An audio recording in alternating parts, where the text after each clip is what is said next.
গত মাসের ৯ তারিখ আরজিকর মেডিকেল কলেজ এবং হাসপাতালে এক ডাক্তারি পড়ুয়াকে নৃশংসভাবে ধর্ষণ করে খুনের অভিযোগ ওঠে। আর এই ঘটনার পরে কার্যত ওলটপালট হয়ে যায় সবকিছু।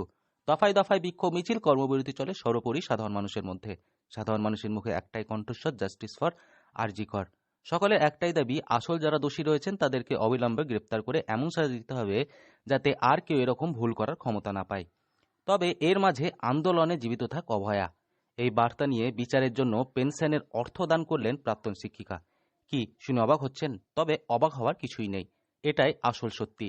নিজের প্রয়োজনকে উপেক্ষা করে প্রাক্তন শিক্ষিকা আন্দোলনে দীর্ঘজীবী হোক, অভয়া বিচার পাক, তিলোত্তমার নির্ভয়া থাকুক, এই উদ্দেশ্যে আরজিকর আন্দোলনের জন্য অর্থ প্রদান করেন শিক্ষিকা। নিজের পেনশনের 10,000 টাকা দিলেন শান্তিনিকেতনের বসবাসকারী অবসরপ্রাপ্ত শিক্ষিকা স্নেহময়ী সরকার। ভাবে দিয়েছি সেটা আমার আমার ভাই দেওরের মেয়ে একজন ডাক্তার কলেজে, ও এখনও এমডি করে। ও আমার মেয়ে ওর সঙ্গে ব্যবস্থা করেছে কি করে টাকাটা পাঠাতে পারি। তো ওই ব্যবস্থাটা এখন কিভাবে হয়েছে আমি ঠিক জানি না। মেয়েই ওর সঙ্গে ব্যবস্থা করেছে, দিয়ে ও দিয়ে দিয়েছে ওখানে, যে তুই করিস। ও বলছে ও তো যায় ওখানে, প্রায়ই যায় ওখানে, কারণ ও এখনও স্টুডেন্ট। অভয়ের জন্য তিলোত্তমারা যখন রাত জাগছেন, আরজিকর হাসপাতালের চিকিৎসকেরা যখন আন্দোলন করছেন, আর তার মাঝে এই আন্দোলনের জন্য প্রয়োজন অর্থ, এই কথাই হঠাৎ যেন মাথায় ঢুকে যায় প্রাক্তন শিক্ষিকার। আর এই প্রয়োজন মেটানোর জন্যই এগিয়ে আসেন বীরভূমের বাসিন্দা স্নেহময়ী সরকার। এক সময় পেশায় ছিলেন শিক্ষিকা, তবে এখন তিনি অবসরপ্রাপ্ত।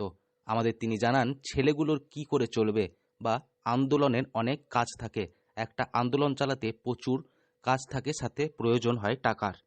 আপনি কোন অর্থ থেকে দিয়েছেন বা আপনার কোন খাত থেকে দিয়েছেন, কিভাবে দিয়েছেন? আমি পেনশন পাই, পেনশন থেকেই দিই।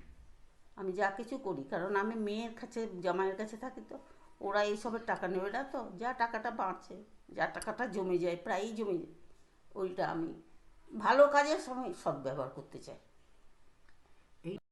আর এই জন্যই তিনি নিজের ইচ্ছেতেই তার পেনশনের প্রায় 10,000 টাকা করে দান করছেন অভয়ের বিচারের জন্য। তবে সব মিলিয়ে প্রাক্তন শিক্ষিকার এই মানসিকতাকে কুর্নিশ জানাচ্ছেন এলাকার বাসিন্দারা।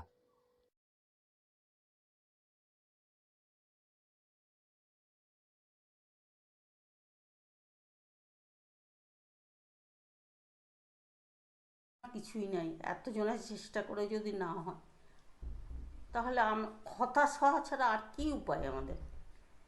এই অভয়া মৃত্যুর জন্য যারা দায়ী, অভয়া এই যে ঘটনা ঘটিয়েছে, প্রত্যেক অভিযুক্ত কি ধরা পড়ুক চান? একদম, অভিযুক্তরা ধরা পড়ুক এবং শাস্তি হোক তাদের, এইটা একটা চাই।